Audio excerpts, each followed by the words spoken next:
اگر قیامت ہو اور اس چیز کی ضرورت پڑ جائے تو کیا کرے گا؟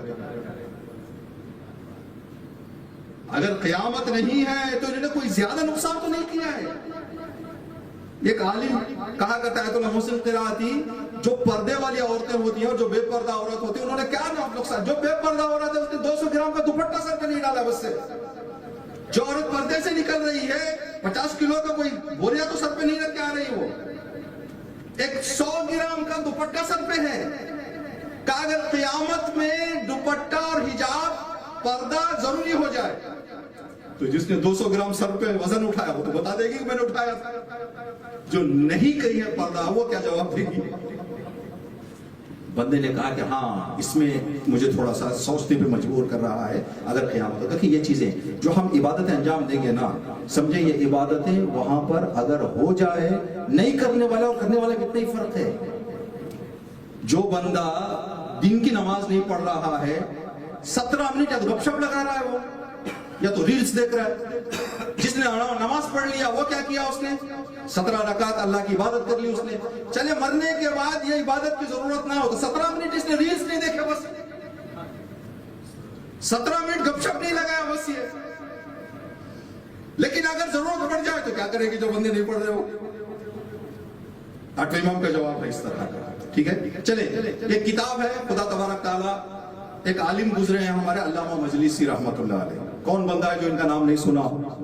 اس لیے کہ جو بھی ممبر پہ آتا ہے 10 باتیں بتایا تھا تو 1-2 باتیں تو ان کی ضرور ہوتی ہے علامہ مجلسی کی، اس لیے کتابیں اتنی لکھ دی انہوں نے. حدیثوں کی کتاب جو انہوں نے لکھی ہے، جو ویلیومز ہیں، جو جلدیں ہیں، 110 جلدیں ہیں. بہار الانوار کتاب ہے، اس کتاب کے جو ویلیومز ہیں 110 ویلیومز ہیں. اس 110 ویلیوم میں سے 45واں ویلیوم امام حسین کے بارے میں. اس 45ویں ویلیوم جلد بہار الانوار کے جلد 45 صفحہ 403 میں انہوں نے ایک واقعہ لکھا ہے. 11ویں امام کے زمانے کا واقعہ ہے، لیکن واقعے میں امام کے حوالے سے کوئی ذکر نہیں ہے، لیکن واقعہ 11ویں امام کے زمانے کا ہے. اس کتاب اس واقعے کو سنیں اور ہم اپنے آپ کو تھوڑا سا انالائز کریں کہ ہم اس میدان میں کتنے حد پر ہیں. 11ویں امام کے زمانے میں جو ظالم حاکم گزرے ہیں، متوکل، معتمد اور بھی کچھ رہے ہیں. معتمد نے امام کو شہید کیا. معتمد سے پہلے متوکل تھا، جو متوکل ایک عرصے تک عباسی خلفاء میں سے ایک تھا، اور عباسی خلفاء میں سب سے سخت دل اور بے رحم خلیفہ یعنی عباسیوں کا یزید ہے متوکل. بنی امیہ کا یزید ہے، عباسیوں کا یزید اگر آپ کو دیکھنا ہے تو متوکل. اتنا ظالم. جیسے ہی اس ظالم نے، روایت میں بہار میں جو لکھا ہوا ہے، شدید العداوہ وکثیر البغض لأہل بیت، اہل بیت کی عداوت کوٹ کوٹ کر اس ظالم کے زندگی میں بھری ہوئی تھی، اور اہل بیت کی دشمنی،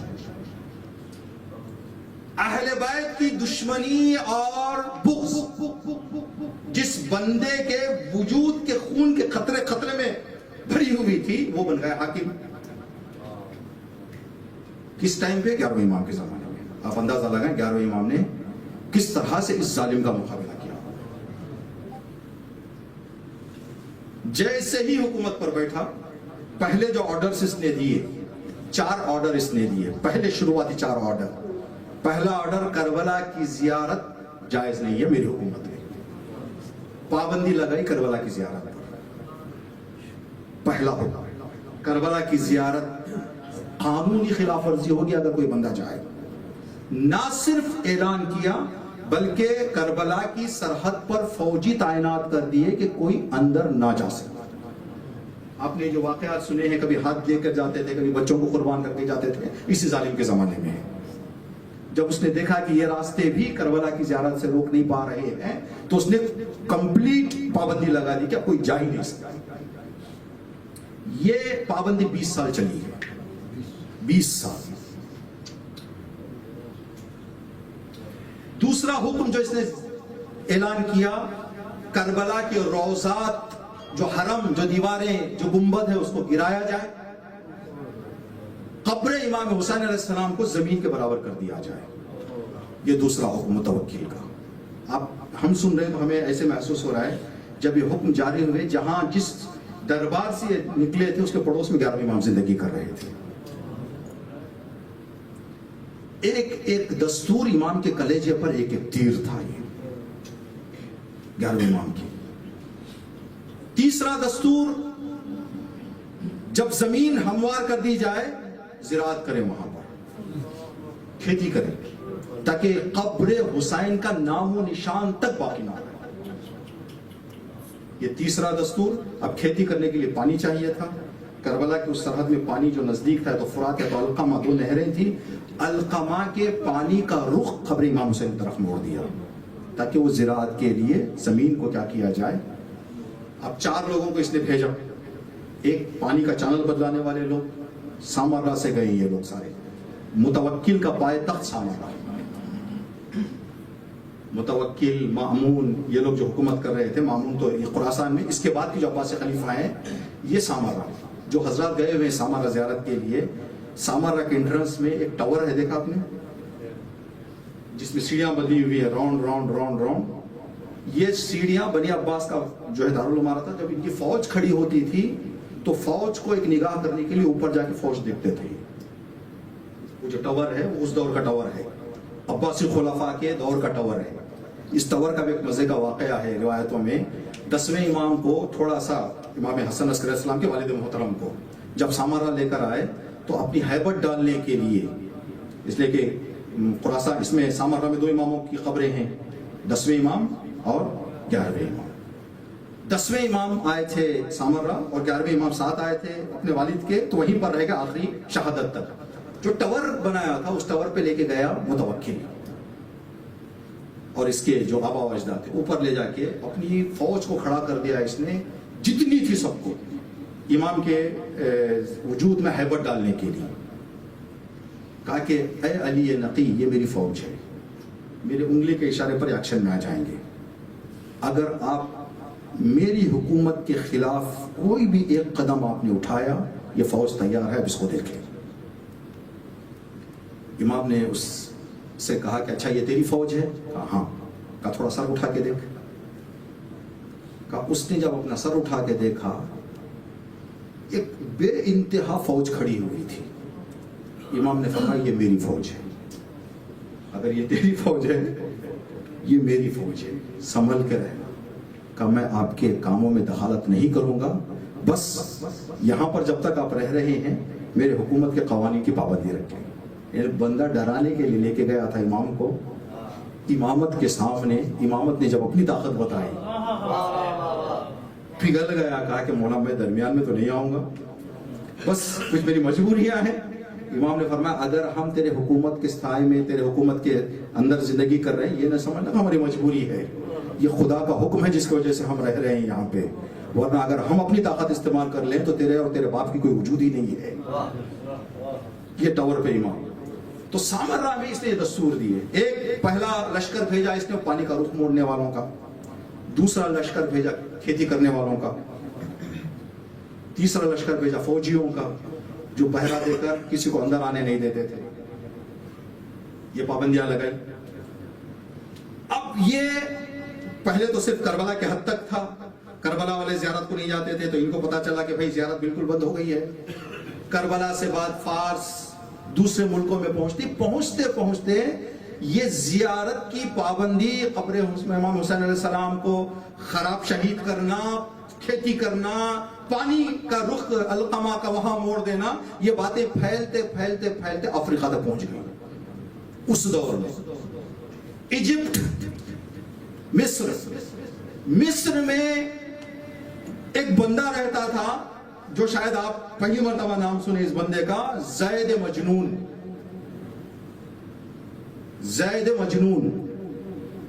زید مجنون کو آپ ایکول آسانی سے سمجھنا چاہیں یہ افریقہ کا بہلول دانا. افریقہ کا بہلول دانا.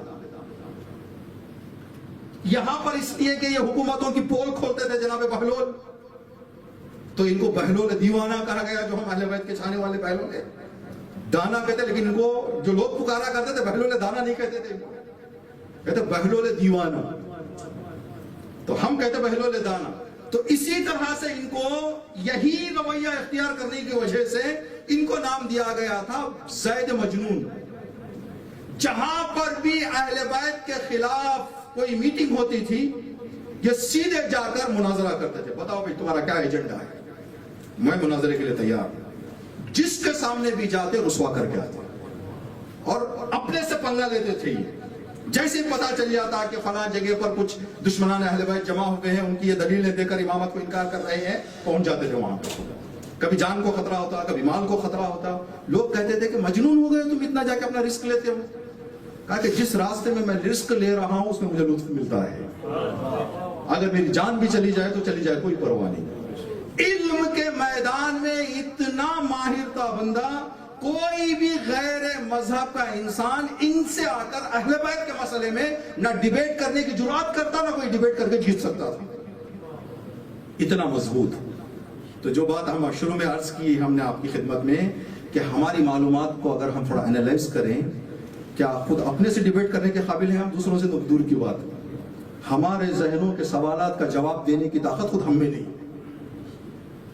کتنے سوالات آ جاتے ہیں ہمارے ذہن میں, عجیب غریب طرح کے سوالات پوچھتے ہیں لوگ. خود ہمارے ذہن میں بہت سارے سوالات آ جاتے ہیں. یہ کب ہوگا؟ جب انسان کے پاس زید مجنون کے لگ بھگ کا علم ہو تو اپنے جوابات بھی کلیئر کرے گا بندہ, دوسروں کو بھی بے جواب کرے گا. یہ چاہتے ہیں. بہلول کا بھی یہی مسئلہ تھا. زید, یہ خبر پہنچتے پہنچتے زید مجنون کو پہنچی. جیسے ہی زید مجنون کو پہنچی, افریقہ چھوڑ دیا ہوں. کہا کہ میں جا رہا ہوں کربلا, میں اپنی آنکھوں سے دیکھنا چاہتا ہوں کہ یہ جو بات بتائی گئی ہے وہ حقیقت ہے یا صرف ایک افواہ ہے.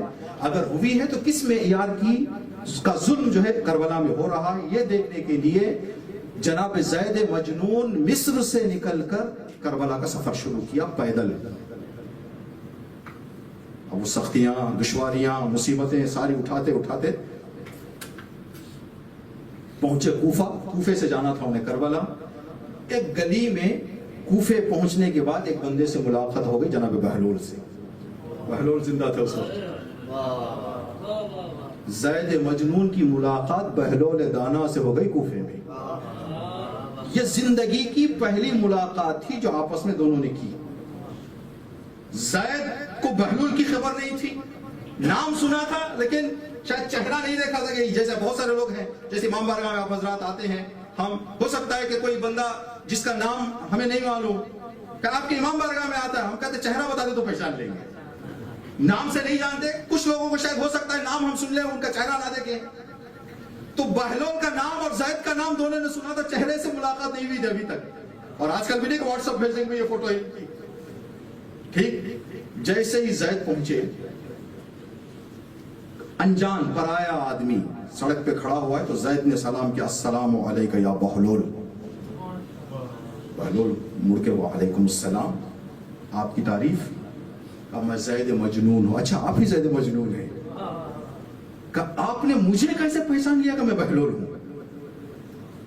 کہا جیسے ہی میں آپ کے نزدیک آیا تو علی کی محبت کی خوشبو مجھے محسوس ہوا.